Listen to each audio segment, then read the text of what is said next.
ਤੁਸੀਂ ਦੇਖ ਰਹੇ ਹੋ ਪੰਜਾਬੀ ਨੈਸ਼ਨਲ ਟੀਵੀ ਤੇ ਮੇਰਾ ਨਾਮ ਦਵਿੰਦਰ ਮੰਡ ਤੇ ਮੇਰੇ ਨਾਲ ਨੇ ਪੂਜਾ ਸੰਧੂ ਜੀ ਤੇ ਸਾਡੇ ਪ੍ਰੋਗਰਾਮ ਦਾ ਨਾਮ ਤੁਹਾਨੂੰ ਸਾਰਿਆਂ ਨੂੰ ਪਤਾ ਜੀ ਗੱਲ ਪੰਜਾਬ ਦੀ ਤੇ ਸਵਾਗਤ ਕਰਦੇ ਹਾਂ ਤੁਹਾਡਾ ਸਾਰਿਆਂ ਦਾ। ਕੀ ਹਾਲ ਚਾਲ ਪੂਜਾ ਜੀ? ਜੀ ਮੈਂ ਬਹੁਤ ਵਧੀਆ, ਤੁਸੀਂ ਦੱਸੋ ਕਿਵੇਂ ਹੋ? ਬਹੁਤ ਵਧੀਆ, ਚੜ੍ਹਦੀ ਕਲਾ। ਕਿੱਦਾਂ ਸਿਹਤਾਂ ਸੂਤਾਂ ਬਿਲਕੁਲ ਠੀਕ ਨੇ? ਅੱਜ ਥੋੜਾ ਜਿਹਾ ਲੋ ਆ। ਅੱਛਾ, ਕਿਉਂ, ਕੀ ਗੱਲ ਹੋ ਗਈ? ਪਤਾ ਨਹੀਂ, ਵੈਸੇ ਹੀ। ਹਾਂ, ਤੁਸੀਂ ਮੈਨੂੰ ਲੱਗਦਾ ਹੈ ਕਿ ਰੋਟੀ ਵਗੈਰਾ ਤਾਂ ਚੱਜ ਨਾਲ ਖਾਂਦੇ ਨਹੀਂ ਹੋ, ਸਾਰੀ ਟੈਨਸ਼ਨ ਇੱਧਰ ਹੀ ਲੈ ਜਾਂਦੇ ਹੋ, ਹੈਨਾ? ਚਲੋ ਟੈਨਸ਼ਨ ਨਾ ਲਿਆ ਕਰੋ, ਰੋਟੀ ਪਾਣੀ ਚੰਗੀ ਤਰ੍ਹਾਂ ਖਾਇਆ ਕਰੋ। ਬਿਲਕੁਲ ਜੀ, ਬਿਲਕੁਲ। ਤੇ ਕਿਉਂਕਿ ਸਾਨੂੰ ਜਿਹੜੀ એનર્ਜੀ ਮਿਲਦੀ ਆ ਨਾ ਇੱਕ ਦੂਸਰੇ ਤੋਂ, ਤੇ ਉਹੀ ਦਰਸ਼ਕਾਂ ਨੂੰ ਸਾਡੇ ਤੋਂ ਮਿਲਦੀ ਆ। ਬਿਲਕੁਲ ਬਿਲਕੁਲ, ਹੈਨਾ? ਹਾਂ। ਤੇ ਆਪਾਂ ਪਿਛਲੇ ਐਪੀਸੋਡ ਦੇ ਵਿੱਚ ਗੱਲ ਕਰ ਰਹੇ ਸੀਗੇ ਖੇਡਾਂ ਦੀ, ਤੇ ਮੈਨੂੰ ਲੱਗਦਾ ਕਿ ਆਪਾਂ ਸਾਰੀਆਂ ਛੋਟੀਆਂ ਤੋਂ ਲੈ ਕੇ ਵੱਡੀਆਂ ਤੱਕ ਖੇਡਾਂ ਦੀ ਗੱਲ ਤਾਂ ਕਰ ਹੀ ਲਈ ਹੈ, ਹੈਨਾ? ਤੇ ਜਿਹੜੇ ਕਿ ਇਨਸਾਨਾਂ ਦੁਆਰਾ ਖੇਡੀਆਂ ਜਾਂਦੀਆਂ ਨੇ। ਪਰ ਹੁਣ ਆਪਾਂ ਗੱਲ ਕਰਾਂਗੇ ਅੱਜ ਦੇ ਐਪੀਸੋਡ ਦੇ ਵਿੱਚ ਉਹ ਖੇਡਾਂ ਦੀ ਜਿਹੜੀਆਂ ਕਿ ਜਾਨਵਰਾਂ ਦੁਆਰਾ ਖੇਡੀਆਂ ਜਾਂਦੀਆਂ ਨੇ। ਹਾਂਜੀ ਬਿਲਕੁਲ, ਕਿਉਂਕਿ ਤੁਸੀਂ ਸ਼ਾਇਦ ਕਿਤੇ ਦੇਖਿਆ ਹੋਏ ਕਿ ਬੜੀਆਂ ਸਾਰੀਆਂ ਇਦਾਂ ਦੀਆਂ ਖੇਡਾਂ ਨੇ ਜਿਹੜੀਆਂ ਜਾਨਵਰਾਂ ਦੇ ਵਿੱਚ ਕਰਵਾਈਆਂ ਜਾਂਦੀਆਂ ਸੀਗੀਆਂ, ਜਿਵੇਂ ਕੁੱਤਿਆਂ ਦੀ ਦੌੜ ਹੋ ਗਈ, ਕੁੱਕੜਾਂ ਦੀ ਲੜਾਈ। ਬਿਲਕੁਲ ਬਿਲਕੁਲ।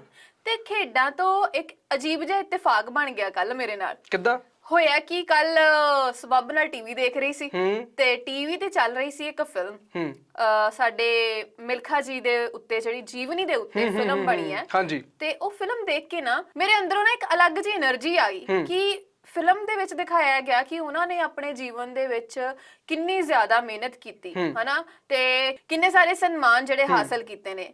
ਤੇ ਮੈਂ ਸੋਚ ਰਹੀ ਸੀ ਕਿ ਉਹਨਾਂ ਦਾ ਜੀਵਨ ਇੰਨਾ ਜ਼ਿਆਦਾ ਕਠਿਨ ਰਿਹਾ ਆ ਤੇ ਫਿਰ ਵੀ ਉਹਨਾਂ ਨੇ ਆਪਣੀ ਮੰਜ਼ਿਲ ਨੂੰ ਹਾਸਲ ਕਰ ਲਿਆ। ਬਿਲਕੁਲ ਬਿਲਕੁਲ। ਦੇਖੋ ਪੂਜਾ ਜੀ, ਤੁਸੀਂ ਫਿਲਮ ਦੇਖੀ ਤੇ ਮੈਂ ਉਹਨਾਂ ਬਾਰੇ ਥੋੜਾ ਜਿਹਾ ਪੜਿਆ ਵੀ ਆ। ਅੱਛਾ। ਹਾਂ, ਬੜੀਆਂ ਰੌਚਕ ਗੱਲਾਂ ਪਤਾ ਲੱਗੀਆਂ ਮੈਨੂੰ ਉਹਨਾਂ ਬਾਰੇ। ਮਤਲਬ ਆਪਾਂ ਕਿਸੇ ਵੀ ਖੇਤਰ ਵਿੱਚ ਦੇਖੋ ਮਿਹਨਤ ਕਰਦੇ ਹਾਂ ਨਾ, ਸਾਨੂੰ ਮੁਸ਼ਕਲਾਂ ਦਾ ਸਾਹਮਣਾ ਵੀ ਕਰਨਾ ਪੈਂਦਾ, ਪਰ ਉਹਨਾਂ ਨੇ ਜਿਹੜੀਆਂ ਮੁਸ਼ਕਲਾਂ ਦਾ ਸਾਹਮਣਾ ਕੀਤਾ ਨਾ, ਮੈਂ ਤੁਹਾਨੂੰ ਅੱਜ ਦੱਸਦਾ। ਅੱਛਾ। ਸਭ ਤੋਂ ਪਹਿਲੀ ਗੱਲ, ਜਦੋਂ ਉਹਨਾਂ ਦਾ ਜਨਮ ਹੋਇਆ, ਹਨਾ, ਕਿ ਅੱਜ ਤੱਕ ਕਿਸੇ ਨੂੰ ਵੀ, ਮੇਰੇ ਹਿਸਾਬ ਨਾਲ ਕਿਸੇ ਨੂੰ ਵੀ ਪਤਾ ਨਾ ਹੋਵੇ ਕਿ ਉਹਨਾਂ ਦੀ ਜਨਮ ਤਰੀਕ ਕੀ ਆ। ਅੱਛਾ। ਉਹਨਾਂ ਨੂੰ ਖੁਦ ਨਹੀਂ ਪਤਾ। ਹਾਂ, ਉਹਨਾਂ ਨੇ ਆਪਣੀ ਇੱਕ ਇੰਟਰਵਿਊ ਵਿੱਚ ਦੱਸਿਆ ਕਿ ਮੈਨੂੰ ਮੇਰੀ ਜਨਮ ਤਰੀਕ ਦਾ ਕੁਝ ਨਹੀਂ ਪਤਾ, ਪਰ ਜਿਹੜਾ ਸਾਲ ਮੰਨਿਆ ਗਿਆ ਆ 1925 ਤੋਂ ਲੈ ਕੇ 1935 ਤੱਕ, ਇਹ ਕਹਿ ਰਹੇ ਕਿ ਸ਼ਾਇਦ ਇਹਨਾਂ ਸਾਲਾਂ ਦੌਰਾਨ ਮੇਰਾ ਜਨਮ ਹੋਇਆ ਆ। ਤੇ ਜਨਮ ਕਿੱਥੇ ਹੋਇਆ? ਮੁਜ਼ੱਫਰਗੜ੍ਹ, ਜੋ ਪਾਕਿਸਤਾਨ ਵਿੱਚ ਹੈ ਹੁਣ, ਹੈਨਾ, ਉਹਦੇ ਪਿੰਡ ਗੋਬਿੰਦਪੁਰੇ ਪਿੰਡ ਵਿੱਚ ਉਹਨਾਂ ਦਾ ਜਨਮ ਹੋਇਆ। ਅੱਛਾ। ਤੇ ਬਚਪਨ ਵਿੱਚ ਜਦੋਂ ਸਕੂਲ ਜਾਂਦੇ ਸੀ ਨਾ, ਨੰਗੇ ਪੈਰ ਸਕੂਲ ਜਾਂਦੇ ਸੀਗੇ। ਅੱਛਾ। ਤੇ ਇੰਨੀ ਰੇਤ ਤਪਦੀ ਹੁੰਦੀ ਸੀਗੀ ਕਿ ਉਹ ਭੱਜ ਭੱਜ ਕੇ ਨਾ ਰੁੱਖਾਂ ਥੱਲੇ ਬੈਠਦੇ ਸੀਗੇ ਆਪਣੇ ਪੈਰਾਂ ਨੂੰ ਠੰਡ ਦੇਣ ਨੂੰ। ਤੇ ਇਹੀ ਜਿਹੜੀ ਦੌੜ ਉਹਨਾਂ ਨੇ ਦੌੜੀ, ਠੀਕ ਆ, ਤਪਦੀ ਰੇਤ ਉੱਤੇ ਦੌੜੇ, ਇਹੀ ਦੌੜ ਉਹਨਾਂ ਨੂੰ ਫਲਾਈਂਗ ਸਿੱਖ ਮਿਲਖਾ ਸਿੰਘ ਤੱਕ ਲੈ ਗਈ, ਹਨਾ। ਤੇ ਉਸ ਤੋਂ ਬਾਅਦ 1947 ਦੀ ਜਦੋਂ ਵੰਡ ਹੋਈ, ਉਹਨਾਂ ਦਾ ਜਿਹੜਾ ਸਾਰਾ ਪਰਿਵਾਰ ਮਾਰਿਆ ਗਿਆ। ਸਿਰਫ ਉਹਨਾਂ ਦੀ ਇੱਕ ਵਿਆਹੀ ਭੈਣ ਤੇ ਇੱਕ ਫੌਜੀ ਭਰਾ ਬਚਿਆ। ਬਾਕੀ ਸਾਰਾ ਪਰਿਵਾਰ ਉਸ ਕਤਲੇਆਮ ਵਿੱਚ ਮਾਰਿਆ ਗਿਆ, ਹਨਾ। ਉਹ 5 ਭਰਾ ਤੇ 3 ਭੈਣਾਂ ਸਨ। ਮਿਲਖਾ ਸਿੰਘ ਬਾਰੇ ਮੈਂ ਤੁਹਾਨੂੰ ਹੋਰ ਜਾਣਕਾਰੀ ਦਿੰਦਾ। ਜਦੋਂ ਵੰਡ ਹੋਈ, ਉਸ ਤੋਂ ਬਾਅਦ ਜਦੋਂ ਉਹਨਾਂ ਦੇ ਪਰਿਵਾਰ ਨਾਲ ਆਹ ਕੁਛ ਹੋਇਆ, ਤੇ ਉਹ ਭੱਜ ਕੇ ਫਿਰੋਜ਼ਪੁਰ ਕੈਂਪ ਵਿੱਚ, ਰਿਫਿਊਜੀ ਕੈਂਪ ਵਿੱਚ ਚਲੇ ਗਏ, ਇਕੱਲੇ ਹੀ। ਤੇ ਉੱਥੇ ਜਾ ਕੇ ਉਹਨਾਂ ਨੇ ਫੌਜੀਆਂ ਦੇ ਬੂਟ ਪਾਲਿਸ਼ ਕੀਤੇ, ਜਿਸ ਤੋਂ ਉਹਨਾਂ ਨੂੰ ਥੋੜੀ ਆਮਦਨੀ ਹੋਈ ਤੇ ਉਹਨਾਂ ਨੇ ਆਪਣਾ ਗੁਜ਼ਾਰਾ ਕੀਤਾ। ਇਹ ਦੌਰ ਇਸ ਤਰ੍ਹਾਂ ਚੱਲਿਆ, ਬੜੇ ਹੀ ਮਾੜੇ ਦਿਨ ਦੇਖੇ। ਉਸ ਤੋਂ ਬਾਅਦ ਉਹ ਆਪਣੀ ਭੈਣ ਦੇ ਕੋਲ ਦਿੱਲੀ ਚਲੇ ਗਏ, ਜਿੱਥੇ ਉਹ ਥੋੜਾ ਜਿਹਾ ਉਹਨਾਂ ਦਾ ਰਹਿਣ ਦਾ ਥੋੜਾ ਬੰਦੋਬਸਤ ਹੋ ਗਿਆ। ਪਰ ਇੱਥੇ ਕਿ ਦੇਖੋ, ਜਿਹੜੀ ਵੱਡੀ ਭੈਣ ਹੁੰਦੀ ਹੈ ਨਾ, ਇੱਕ ਮਾਂ ਬਰਾਬਰ ਹੁੰਦੀ ਆ। ਬਿਲਕੁਲ ਬਿਲਕੁਲ, ਹਨਾ। ਉਹ ਵੱਡੀ ਭੈਣ ਨੇ ਦੇਖੋ ਕਿੱਦਾਂ ਖਿਆਲ ਰੱਖਿਆ ਕਿ ਥੋੜਾ ਉਹਨਾਂ ਦਾ ਜਿਹੜਾ ਸਹੁਰਾ ਪਰਿਵਾਰ ਸੀ ਥੋੜਾ ਗੁਰੇਜ਼ ਕਰਦਾ ਸੀ, ਹਨਾ, ਮਿਲਖਾ ਸਿੰਘ ਤੋਂ। ਤੇ ਉਹ ਸਵੇਰ ਦੀ ਰੋਟੀ ਜਿਹੜੀ ਪਕਾਈ ਹੁੰਦੀ ਸੀਗੀ, ਉਹ ਸ਼ਾਮ ਨੂੰ ਉਹਨਾਂ ਨੂੰ ਖਾਣ ਨੂੰ ਦਿੰਦੇ ਸੀਗੇ, ਬਈ ਰੋਟੀ। ਅੱਛਾ। ਹਾਂ, ਇੱਥੇ ਮਿਲਖਾ ਸਿੰਘ ਨੇ ਦੇਖੋ ਕਿੱਦਾਂ ਗੁਜ਼ਾਰਾ ਕੀਤਾ ਹੋਏਗਾ। ਇਹ ਤਾਂ ਬਹੁਤ ਹੀ ਮੁਸ਼ਕਲ ਵਾਲੀ ਗੱਲ ਸੀਗੀ। ਔਰ ਉਸ ਸਮੇਂ ਦੇ ਵਿੱਚ, ਕਿਉਂਕਿ ਵੰਡ ਦੇ ਦੌਰਾਨ ਬਹੁਤ ਸਾਰੇ ਇਦਾਂ ਦੇ ਲੋਕ ਸੀਗੇ ਜਿਹੜੇ ਕਿ ਰਿਫਿਊਜੀ ਕੈਂਪਾਂ ਦੇ ਵਿੱਚ ਰਹਿੰਦੇ ਸੀਗੇ, ਹਨਾ। ਤੇ ਪਰ ਚਲੋ ਉਹਨਾਂ ਨੇ ਆਪਣੇ ਭੈਣ ਦੇ ਘਰ ਨੂੰ ਇੱਕ ਸਹਾਰਾ ਬਣਾਇਆ। ਪਰ ਉਸ ਸਮੇਂ ਦੇ ਵਿੱਚ, ਜਿੱਦਾਂ ਜੋ ਮੈਂ ਸੁਣਿਆ ਆ, ਕਿ ਉਹਨਾਂ ਦੇ ਭੈਣ ਦਾ ਜਿਹੜਾ ਪਰਿਵਾਰ ਸੀ, ਸਹੁਰਾ ਪਰਿਵਾਰ, ਉਹ ਇੰਨਾ ਜ਼ਿਆਦਾ ਪਸੰਦ ਨਹੀਂ ਕਰਦਾ ਸੀ। ਔਰ ਇੱਕ ਕੁੜੀ ਵਾਸਤੇ ਸਹੁਰੇ ਪਰਿਵਾਰ ਰਹਿ ਕੇ ਆਪਣੇ ਭਰਾ ਦੇ ਲਈ ਇੰਨਾ ਕੁਝ ਕਰਨਾ ਬਹੁਤ ਵੱਡੀ ਗੱਲ, ਬਹੁਤ ਵੱਡੀ ਗੱਲ ਆ। ਤੇ ਆਪਾਂ ਗੱਲ ਕਰ ਰਹੇ ਸੀ ਮਿਲਖਾ ਸਿੰਘ ਦੇ ਜੀਵਨ ਉੱਪਰ, ਹਨਾ। ਇੱਕ ਹੋਰ ਰੌਚਕ ਜਾਣਕਾਰੀ ਮੈਂ ਤੁਹਾਨੂੰ ਦਿੰਦਾ ਕਿ ਇਸ ਦੌਰਾਨ ਉਹਨਾਂ ਨੇ ਇੱਕ ਵਾਰ ਨਾ ਟ੍ਰੇਨ 'ਚ ਸਫ਼ਰ ਕੀਤਾ। ਸਫ਼ਰ ਕਰਨ ਦੌਰਾਨ ਉਹਨਾਂ ਨੇ ਟਿਕਟ ਨਹੀਂ ਲਈ ਤੇ ਵੈਸੇ ਹੀ ਟ੍ਰੇਨ 'ਚ ਚੜ੍ਹ ਗਏ ਤੇ ਉਹ ਫੜੇ ਗਏ। ਤੇ ਤੁਹਾਨੂੰ ਮੈਂ ਜਿੱਦਾਂ ਪਹਿਲਾਂ ਦੱਸਿਆ ਕਿ ਵੱਡੀ ਭੈਣ, ਉਹ ਪੂਰੀ ਮਾਂ ਬਣ ਕੇ ਉਹਨਾਂ ਦਾ ਸਾਥ ਦਿੱਤਾ। ਵੱਡੀ ਭੈਣ ਨੇ ਆਪਣੀਆਂ ਟੁੰਬਾਂ ਵੇਚੀਆਂ ਤੇ ਫਿਰ ਉਹਨਾਂ ਦੀ ਰਿਹਾਈ ਕਰਾਈ। ਫਿਰ ਉਹਨਾਂ ਨੇ ਚਾਹਿਆ ਕਿ ਯਾਰ ਮੈਂ ਨਾ ਫੌਜ ਵਿੱਚ ਭਰਤੀ ਹੋਣਾ, ਪਰ ਸਰੀਰ ਦੇ ਥੋੜੇ ਮਾੜੇ ਸੀ। ਸਰੀਰ ਦੇ ਮਾੜੇ ਹੋਣ ਕਰਕੇ ਉਹਨਾਂ ਨੂੰ ਫੌਜ ਵਿੱਚ ਭਰਤੀ ਨਹੀਂ ਮਿਲੀ। ਉਹ ਫੌਜੀ ਬਣਨਾ ਚਾਹੁੰਦੇ ਸੀ। ਫਿਰ ਆਖਰਕਾਰ 1952 ਵਿੱਚ ਉਹਨਾਂ ਦਾ ਵੱਡਾ ਭਰਾ ਫੌਜੀ ਸੀ। ਉਹਨਾਂ ਦੀ ਮਦਦ ਨਾਲ ਉਹ ਫੌਜ ਵਿੱਚ ਭਰਤੀ ਹੋ ਗਏ। ਉੱਥੇ ਭਰਤੀ ਹੋਣ ਤੋਂ ਬਾਅਦ ਉਹ ਚਾਹੁੰਦੇ ਸੀ ਕਿ ਮੈਂ ਦੌੜ ਵਿੱਚ ਹਿੱਸਾ ਲਵਾਂ। ਉਹਨਾਂ ਨੇ ਪਹਿਲੀ ਵਾਰ ਜਦੋਂ ਦੇਖਿਆ ਕਿ ਕਿਸ ਤਰ੍ਹਾਂ ਦੌੜਦੇ ਨੇ, ਦੌੜ ਵਿੱਚ ਕੀ ਹੁੰਦਾ ਹੈ ਹਨਾ, ਉਹਨਾਂ ਨੇ ਹਿੱਸਾ ਲੈਣਾ ਚਾਹਿਆ। ਤੇ ਇੱਕ ਵਾਰ ਉਹਨਾਂ ਨੂੰ ਜਦੋਂ ਫੌਜ ਵਿੱਚ ਭਰਤੀ ਹੋਏ ਉਸ ਤੋਂ ਬਾਅਦ ਉਹਨਾਂ ਨੂੰ ਦੌੜ ਦਾ ਪਤਾ ਲੱਗਾ ਕਿ ਕੀ ਹੁੰਦਾ। ਆਖਰਕਾਰ 1952 ਵਿੱਚ ਮਿਲਖਾ ਸਿੰਘ ਨੂੰ ਉਹਨਾਂ ਦੇ ਜਿਹੜਾ ਵੱਡਾ ਭਰਾ ਸੀ ਉਹਨਾਂ ਦਾ ਫੌਜੀ, ਉਹਦੀ ਮਦਦ ਨਾਲ ਉਹ ਫੌਜ ਵਿੱਚ ਭਰਤੀ ਹੋ ਗਏ। ਬੜੀ ਰੌਚਕ ਗੱਲ ਮੈਂ ਤੁਹਾਨੂੰ ਸੁਣਾਉਣਾ ਕਿ ਉੱਥੇ ਫੌਜੀਆਂ ਨੇ ਕਿਹਾ ਕਿ ਇਹ 400 ਮੀਟਰ ਦਾ ਗੋਲਾ ਹੈ, ਕਿ ਤੂੰ ਦੌੜ ਲੇਗਾ? ਕਹਿੰਦਾ ਹਾਂ, ਇਹਦੇ ਤਾਂ ਮੈਂ 20 ਚੱਕਰ ਲਾ ਦੂੰਗਾ। ਮਿਲਖਾ ਸਿੰਘ ਦਾ ਇਹ ਜਵਾਬ ਸੀਗਾ ਕਿ ਇਹਦੇ ਤਾਂ ਮੈਂ 20 ਚੱਕਰ ਲਾ ਦੂੰ। ਫਿਰ ਉੱਥੇ ਉਹਨਾਂ ਨੂੰ ਸਮਝਾਇਆ ਕਿ 20 ਚੱਕਰ ਨਹੀਂ ਲਾਉਣੇ, 20 ਚੱਕਰਾਂ ਜਿੰਨਾ ਜ਼ੋਰ ਤੁਸੀਂ ਇੱਕ ਦੌੜ ਵਿੱਚ ਲਾਉਣਾ। ਤੇ ਤੁਸੀਂ ਮੰਨੋ ਉਹ ਪਹਿਲੇ ਨੰਬਰ ਤੇ ਆਏ ਸੀਗੇ। ਹਾਂ, ਉਹਨਾਂ ਦੀ ਪ੍ਰਸਿੱਧੀ ਇੱਥੋਂ ਸ਼ੁਰੂ ਹੋ ਗਈ। ਮਤਲਬ ਉਹ ਸ਼ੁਰੂ ਤੋਂ ਹੀ ਇੰਨਾ ਕੁ ਜ਼ਿਆਦਾ ਜ਼ਮੀਨ ਦੇ ਨਾਲ ਜੁੜੇ ਰਹੇ ਨੇ ਕਿ ਇੱਕ ਭੋਲੇ ਜਿਹੇ ਜਿਹੜੇ ਇਨਸਾਨ ਹਨਾ, ਕਿ ਕਿਸੇ ਚੀਜ਼ ਬਾਰੇ ਪਤਾ ਹੀ ਨਹੀਂ ਹੈਗਾ। ਪਰ ਦੇਖੋ ਜਦੋਂ ਉਹਨਾਂ ਦੇ ਕੋਚ ਨੇ ਜਾਂ ਫਿਰ ਉੱਥੇ ਫੌਜੀ ਨੇ ਜਿਨ੍ਹਾਂ ਨੇ ਕਿਹਾ ਕਿ ਤੁਸੀਂ ਇਹਦਾ ਚੱਕਰ ਲਗਾਉਣਾ ਆ, ਤੇ ਉਸ ਟਾਈਮ ਵੀ ਉਹਨਾਂ ਨੂੰ ਕੁਝ ਨਹੀਂ ਪਤਾ ਸੀ ਵੀ ਇਹ ਕੀ ਹੁੰਦਾ ਆ, ਪਰ ਫਿਰ ਵੀ ਉਹਨਾਂ ਨੇ ਉਹੀ ਚੀਜ਼ ਨੂੰ ਜਿਹੜਾ ਆਪਣੇ ਗਰਾਊਂਡ ਦੇ ਵਿੱਚ ਪੇਸ਼ ਕੀਤਾ ਕਿ ਆਪਣੇ ਅੰਦਰ ਦੀ ਮਿਹਨਤ, ਆਪਣੇ ਅੰਦਰ ਦੇ ਟੈਲੈਂਟ ਨੂੰ ਗਰਾਊਂਡ 'ਚ ਲੈ ਕੇ ਆਏ। ਤੇ ਉਸ ਤੋਂ ਬਾਅਦ ਉਹਨਾਂ ਦਾ ਨਾਮ ਬਣਨਾ ਸ਼ੁਰੂ ਹੋ ਗਿਆ। ਫਿਰ ਉੱਥੇ ਉਹਨਾਂ ਨੇ ਕ੍ਰਾਸ ਕੰਟਰੀ, ਮਤਲਬ ਫੌਜੀਆਂ ਵਿੱਚ ਇੱਕ ਦੌੜ ਹੁੰਦੀ, ਕ੍ਰਾਸ ਕੰਟਰੀ ਦੌੜ ਦੌੜੀ ਹਨਾ, ਉੱਥੇ ਵੀ ਸਾਰਿਆਂ ਨੂੰ ਪਿੱਛੇ ਛੱਡ ਦਿੱਤਾ। ਉਸ ਤੋਂ ਬਾਅਦ ਫਿਰ ਉਹ ਨੈਸ਼ਨਲ ਮੁਕਾਬਲੇ ਵੀ ਜਿੱਤਣ ਲੱਗੇ, ਫੌਜ ਦੇ ਮੁਕਾਬਲੇ ਵੀ ਜਿੱਤਣ ਲੱਗੇ। ਫਿਰ ਉਹਨਾਂ ਦੀ ਜਿਹੜੀ ਪ੍ਰਸਿੱਧੀ ਆ ਉਹ ਦਿਨੋਂ ਦਿਨ ਵੱਧਦੀ ਗਈ। ਤੇ ਜਿਹੜਾ ਪ੍ਰੋਫੈਸ਼ਨਲੀ ਆਪਾਂ ਕਹਿ ਦਈਏ ਕਿ ਜਿਹੜਾ ਦੌੜਨ ਗਏ ਆ, ਉਹ ਗਏ ਆ ਜੀ 1953 ਵਿੱਚ। ਹਾਂਜੀ, ਮੈਲਬੌਰਨ ਵਿੱਚ ਗਏ ਸੀਗੇ। ਉੱਥੇ ਜਾ ਕੇ ਉਹਨਾਂ ਨੂੰ ਕੋਈ ਸਥਾਨ ਤਾਂ ਨਹੀਂ ਪ੍ਰਾਪਤ ਹੋਇਆ, ਪਰ ਉਹ ਇੱਕ ਨਵਾਂ ਉਤਸ਼ਾਹ ਲੈ ਕੇ ਵਾਪਸ ਆਏ, ਇੱਕ ਨਵੀਂ ਖੁਸ਼ੀ ਲੈ ਕੇ ਵਾਪਸ ਆਏ। ਤੇ ਇਸ ਤੋਂ ਬਾਅਦ 1958 ਵਿੱਚ ਜਿਹੜੀਆਂ ਏਸ਼ੀਆਈ ਖੇਡਾਂ ਹੋਈਆਂ, 400 ਮੀਟਰ ਵਿੱਚ ਉਹ ਸਭ ਤੋਂ ਅੱਗੇ ਰਹੇ। ਤੇ ਉਸ ਤੋਂ ਬਾਅਦ ਇੱਕ ਪਾਕਿਸਤਾਨੀ ਖਿਡਾਰੀ ਨਾਲ ਉਹਨਾਂ ਦਾ ਮੁਕਾਬਲਾ ਹੋਇਆ 200 ਮੀਟਰ। 200 ਮੀਟਰ ਦੇ ਵਿੱਚ ਉਹ ਅਬਦੁਲ ਖਾਲਿਕ ਨੂੰ ਹਰਾ ਕੇ ਪਹਿਲੇ ਸਥਾਨ ਤੇ ਪਹੁੰਚ ਗਏ। ਤੇ ਪੂਰੀ ਏਸ਼ੀਆ ਵਿੱਚ ਉਹਨਾਂ ਦੇ ਨਾਮ ਦੀਆਂ ਧੁਨਾਂ ਪੈ ਗਈ ਹਨਾ, ਕਿ ਤੁਸੀਂ ਦੇਖੋ ਕਿ ਕਿੱਥੋਂ ਉਹ ਸਟਾਰਟ ਹੋਏ ਹਨਾ, ਤੇ ਕਿੱਥੇ ਆ ਕੇ ਉਹਨਾਂ ਨੇ ਆਪਣਾ ਨਾਮ ਜਿਹੜਾ ਪੂਰੀ ਏਸ਼ੀਆ ਵਿੱਚ ਫੈਲਾ ਦਿੱਤਾ ਹਨਾ। ਜੇ ਗੱਲ ਕਰੀਏ ਇਸੇ ਸਾਲ ਦੇ ਵਿੱਚ ਉਹਨਾਂ ਦੀ ਇੱਕ ਕਹਿ ਲੋ ਕਿ ਲਾਹੌਰ ਵਿੱਚ ਇੰਡੋ ਪਾਕ ਜਿਹੜੀ ਕਹਿ ਲੋ ਮੀਟਿੰਗ ਹੋਈ, ਜਿੱਥੋਂ ਉਹਨਾਂ ਦਾ ਨਾਮ ਫਲਾਈਂਗ ਸਿੱਖ ਪਿਆ ਹਨਾ। ਦਰਸ਼ਕਾਂ ਨੂੰ ਵੀ ਮੈਂ ਦੱਸਣਾ ਚਾਹਾਂਗਾ ਕਿ ਉਹਨਾਂ ਦਾ ਜਿਹੜਾ ਫਲਾਈਂਗ ਸਿੱਖ ਨਾਮ ਕਿੱਥੋਂ ਪਿਆ ਹਨਾ। ਇੰਡੋ ਪਾਕ ਮੀਟਿੰਗ ਹੋਈ, ਉੱਥੇ ਪਾਕਿਸਤਾਨ ਦੇ ਖਿਡਾਰੀ ਤੇ ਹਿੰਦੁਸਤਾਨ ਦੇ ਖਿਡਾਰੀ ਦੋਨਾਂ ਦੀ ਦੌੜ ਹੋਈ। ਤੇ ਉਹ ਇੰਨੀ ਤੇਜ਼ ਦੌੜੇ ਤੇ ਸਟੇਜ ਤੋਂ ਪਤਾ ਕੀ ਐਲਾਨ ਹੋਇਆ ਕਿ ਮਿਲਖਾ ਸਿੰਘ ਅੱਜ ਦੌੜਿਆ ਨਹੀਂ, ਅੱਜ ਉੱਡਿਆ ਹੈ। ਕੀ ਬਾਤ ਹੈ। ਇੱਥੋਂ ਉਹਨਾਂ ਦਾ ਨਾਮ ਉੱਡਣਾ ਸਿੱਖ ਮਤਲਬ ਫਲਾਈਂਗ ਸਿੱਖ ਪੈ ਗਿਆ। ਠੀਕ ਹੈ। ਮਤਲਬ ਕਿੰਨੀ ਤੇਜ਼ ਦੌੜੇ ਹੋਊਗੇ। ਤੇ ਆਪਣੀ ਪੂਰੀ ਜ਼ਿੰਦਗੀ ਵਿੱਚ ਉਹ 70 ਦੇਸ਼ਾਂ ਵਿੱਚ ਦੌੜੇ, ਜਿਨ੍ਹਾਂ ਵਿੱਚੋਂ 82 ਦੌੜਾਂ ਟੋਟਲ ਹੋਈਆਂ ਤੇ 79 ਦੌੜਾਂ ਉਹਨਾਂ ਨੇ ਜਿੱਤੀਆਂ। ਕੀ ਬਾਤ ਹੈ। ਮਤਲਬ ਕਿੰਨੀ ਸੋਹਣੀ ਗੱਲ ਹੈ ਨਾ ਕਿ ਆਪਣੀ ਜ਼ਿੰਦਗੀ ਜਿਹੜੀ ਆ ਪੂਰੀ ਦੀ ਪੂਰੀ ਉਹਨਾਂ ਨੇ ਖੇਡਾਂ ਦੇ ਨਾਮ ਹੀ ਕਰ ਦਿੱਤੀ। ਜੀ ਬਿਲਕੁਲ। ਤੇ ਪੂਰੀ ਜ਼ਿੰਦਗੀ ਦੇ ਵਿੱਚ ਆਪਣਾ ਇੱਕ ਮਕਸਦ ਹੁੰਦਾ ਹੈ ਹਰ ਇੱਕ ਇਨਸਾਨ ਦਾ, ਕਿ ਜਦੋਂ ਉਹ ਜ਼ਿੰਦਗੀ ਦੇ ਵਿੱਚ ਆਉਂਦਾ, ਇਸ ਧਰਤੀ ਦੇ ਉੱਤੇ ਆਉਂਦਾ ਹੈ, ਤੇ ਛੋਟੇ ਹੁੰਦੇ ਤੋਂ ਲੈ ਕੇ ਇੱਕ ਦਿਮਾਗ 'ਚ ਗੱਲ ਹੁੰਦੀ ਕਿ ਮੈਂ ਵੱਡੇ ਹੋ ਕੇ ਇਹ ਕਰਨਾ, ਮੈਂ ਵੱਡੇ ਹੋ ਕੇ ਉਹ ਕਰਨਾ। ਪਰ ਬਚਪਨ ਦੇ ਵਿੱਚ ਜਦੋਂ ਉਹਨਾਂ ਦੇ ਮਾਤਾ ਪਿਤਾ ਦਾ ਸਾਇਆ ਵੀ ਉਹਨਾਂ ਦੇ ਸਿਰ ਤੋਂ ਉੱਠ ਗਿਆ, ਤੇ ਉਸ ਸਮੇਂ ਦੇ ਵਿੱਚ ਇੱਕ ਸਿਰਫ ਆਪਣੀ ਭੈਣ ਦੇ ਸਹਾਰੇ, ਇੱਕ ਆਪਣੇ ਭਰਾ ਦੇ ਸਹਾਰੇ ਇੰਨਾ ਨਾਮ ਬਣਾ ਜਾਣਾ, ਆਪਣੀ ਜ਼ਿੰਦਗੀ ਜਿਹੜੀ ਆ ਦੇਸ਼ ਦੇ ਨਾਮ ਲਾ ਜਾਣਾ, ਬਹੁਤ ਵੱਡੀ ਗੱਲ, ਬਹੁਤ ਵੱਡੀ ਗੱਲ ਹੈ ਜੀ।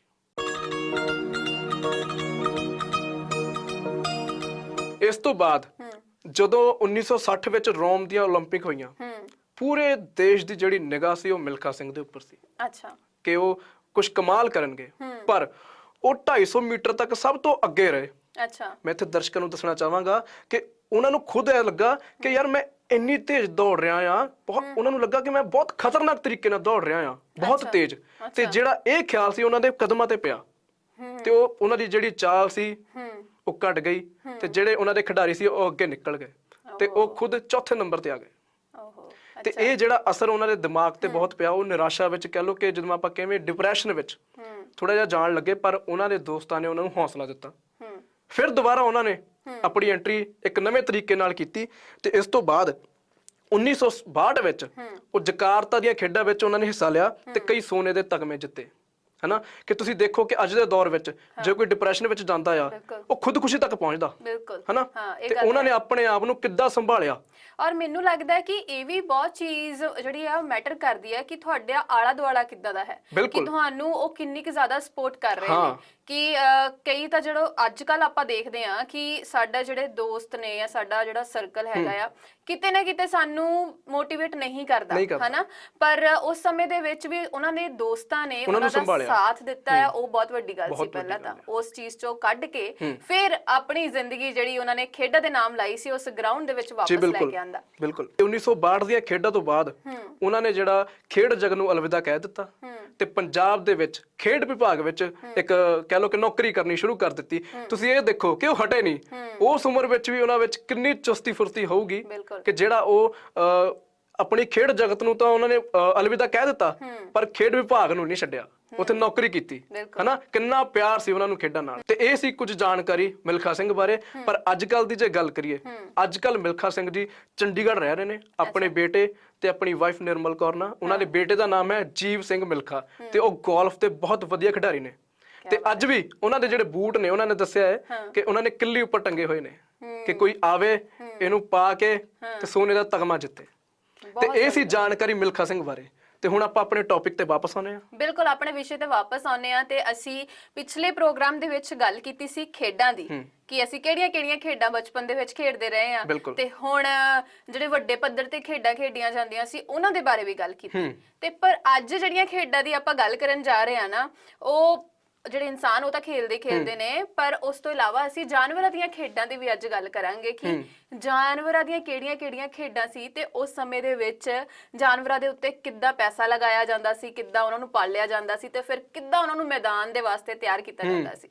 ਸੋ ਜੀ ਹੁਣ ਆਪਾਂ ਸਟਾਰਟ ਕਰਦੇ ਆ ਸਭ ਤੋਂ ਪਹਿਲੀ ਖੇਡ ਦੀ, ਜਾਨਵਰਾਂ ਦੀ ਖੇਡ ਦੇ ਵਿੱਚੋਂ। ਉਹ ਹੈਗੀ ਹੈ ਜੀ ਊਠਾਂ ਦੀ ਦੌੜ। ਉਸ ਸਮੇਂ ਦੇ ਵਿੱਚ ਜਾਂ ਫਿਰ ਹੁਣ ਵੀ ਜੇਕਰ ਉਹ ਕਰਵਾਈਆਂ ਜਾਂਦੀਆਂ ਨੇ ਕਿਤੇ, ਸ਼ਹਿਰਾਂ ਵਿੱਚ ਤਾਂ ਮੈਂ ਨਹੀਂ ਦੇਖੀਆਂ, ਪਿੰਡਾਂ ਦੇ ਵਿੱਚ ਸ਼ਾਇਦ ਜਾਂ ਫਿਰ ਮੇਲਿਆਂ ਦੇ ਵਿੱਚ ਇਹ ਖੇਡਾਂ ਖੇਡੀਆਂ ਜਾਂਦੀਆਂ ਹੋਣਗੀਆਂ ਹਨਾ। ਜਿੱਥੇ ਤੱਕ ਨਾ ਮੈਂ ਸੁਣਿਆ ਆ ਕਿ ਪੰਜਾਬ, ਜਿੱਦਾਂ ਪਹਿਲੇ ਪੰਜਾਬ ਦੀ ਗੱਲ ਕਰੀਏ ਹਨਾ, ਇਹ ਥੋੜਾ ਰੇਤਲਾ ਕਹਿ ਲੋ ਏਰੀਆ ਹੁੰਦਾ ਸੀਗਾ ਥੋੜਾ ਜਿਹਾ ਹਨਾ, ਉੱਥੇ ਹੁੰਦੀਆਂ ਸੀ। ਹਾਂਜੀ, ਖੁੱਲੇ ਮੈਦਾਨਾਂ ਦੇ ਵਿੱਚ ਜਦੋਂ ਕਿਸਾਨ ਆਪਣੀਆਂ ਫਸਲਾਂ ਨੂੰ ਕੱਟ ਲੈਂਦੇ ਸੀਗੇ ਤੇ ਮੈਦਾਨ ਤੇ ਜਿਹੜੇ ਖੇਤ ਸੀ ਉਹ ਖੁੱਲੇ ਹੋ ਜਾਂਦੇ ਸੀਗੇ, ਪੱਧਰੇ ਹੋ ਜਾਂਦੇ ਸੀ ਤੇ ਉਸ ਸਮੇਂ ਦੇ ਵਿੱਚ ਇਹ ਖੇਡਾਂ ਖੇਡੀਆਂ ਜਾਂਦੀਆਂ ਸੀ। ਊਠਾਂ ਨੂੰ ਪਾਲਣਾ, ਪਹਿਲਾਂ ਤਾਂ ਜਿਹੜੇ ਸਾਡੇ ਪੰਜਾਬ ਦੇ ਲੋਕ ਨੇ ਉਹਨਾਂ ਦਾ ਇੱਕ ਇਹ ਵੀ ਸ਼ੌਂਕ ਸੀ ਕਿ ਜਾਨਵਰ ਪਾਲਣਾ, ਉਹਨਾਂ ਨੂੰ ਚੰਗੀ ਤਰ੍ਹਾਂ ਪਾਲਣਾ, ਉਹਨਾਂ ਨੂੰ ਚੰਗੀ ਖੁਰਾਕ ਦੇਣੀ ਤੇ ਉਹਨਾਂ ਨੂੰ ਫਿਰ ਤਿਆਰ ਕਰਨਾ ਖੇਡਾਂ ਵਾਸਤੇ। ਖੇਡਾਂ ਵੀ ਅਲੱਗ-ਅਲੱਗ ਤਰੀਕੇ ਦੀਆਂ ਹੁੰਦੀਆਂ ਸੀਗੀਆਂ। ਜਿੱਦਾਂ ਹੁਣ ਆਪਾਂ ਗੱਲ ਕਰ ਰਹੇ ਸੀ ਊਠਾਂ ਦੀ ਦੌੜ ਦੀ, ਪਹਿਲਾਂ ਤਾਂ ਊਠਾਂ ਨੂੰ ਪਾਲਦੇ ਸੀਗੇ ਚੰਗੀ ਤਰ੍ਹਾਂ, ਫਿਰ ਉਹਨਾਂ ਨੂੰ ਖੁਰਾਕ ਚੰਗੀ ਦਿੰਦੇ ਸੀਗੇ ਤੇ ਫਿਰ ਉਹਨਾਂ ਨੂੰ ਤਿਆਰ ਕੀਤਾ ਜਾਂਦਾ ਸੀਗਾ ਖੇਡ ਦੇ ਮੈਦਾਨ ਦੇ ਲਈ।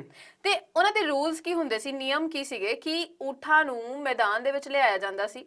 ਵੈਸੇ ਤਾਂ ਇੱਕ ਟਾਈਮ ਦੇ ਉੱਤੇ 2 ਹੀ ਊਠ ਜ਼ਿਆਦਾ ਜਿਹੜੇ ਪ੍ਰੈਫਰ ਕੀਤੇ ਜਾਂਦੇ ਸੀ ਮੈਦਾਨ ਦੇ ਵਿੱਚ, ਕਿਉਂਕਿ ਜਦੋਂ 2 ਤੋਂ ਜ਼ਿਆਦਾ ਹੋ ਜਾਂਦੇ ਸੀ ਫਿਰ ਥੋੜਾ ਰਸ਼ ਜਿਹਾ ਪੈ ਜਾਂਦਾ ਸੀਗਾ ਹਨਾ। ਤੇ 2 ਊਠਾਂ ਨੂੰ ਮੈਦਾਨ 'ਚ ਲਿਆਇਆ ਜਾਂਦਾ ਸੀ ਤੇ ਉਹਦੇ ਉੱਤੇ ਬੈਠੇ ਹੁੰਦਾ ਸੀ ਇੱਕ ਸਵਾਰ, ਮਤਲਬ ਅਲੱਗ-ਅਲੱਗ ਊਠ ਦੇ ਉੱਤੇ ਅਲੱਗ-ਅਲੱਗ ਸਵਾਰ ਬੈਠਾ ਹੁੰਦਾ ਸੀ ਤੇ ਉਹਦੇ ਹੱਥ ਦੇ ਵਿੱਚ ਹੁੰਦਾ ਸੀਗਾ ਪਾਣੀ ਦਾ ਛੰਨਾ ਹਨਾ, ਤੇ ਉਹਦੇ ਵਿੱਚ ਪਾਣੀ ਹੁੰਦਾ ਸੀ ਤੇ ਉਸ ਊਠ ਨੂੰ ਤੋਰਨਾ ਹੁੰਦਾ ਸੀਗਾ, ਦੌੜਾਉਣਾ ਹੁੰਦਾ ਸੀਗਾ ਇੱਕ ਸਿਗਨਲ ਦੇ ਉੱਤੇ। ਜਿੱਦਾਂ ਹੀ ਕੋਈ ਇੱਕ ਸਿਗਨਲ ਮਿਲਦਾ ਸੀਗਾ ਉਹ ਦੋਨੇ ਊਠ ਜਿਹੜੇ ਸੀ ਉਹ ਦੌੜਨੇ ਸ਼ੁਰੂ ਹੋ ਜਾਂਦੇ ਸੀਗੇ ਤੇ ਉਹ ਜਿਹੜਾ ਉੱਪਰ ਬੰਦਾ ਬੈਠਾ ਹੁੰਦਾ ਸੀਗਾ ਪਾਣੀ ਦਾ ਛੰਨਾ ਲੈ ਕੇ।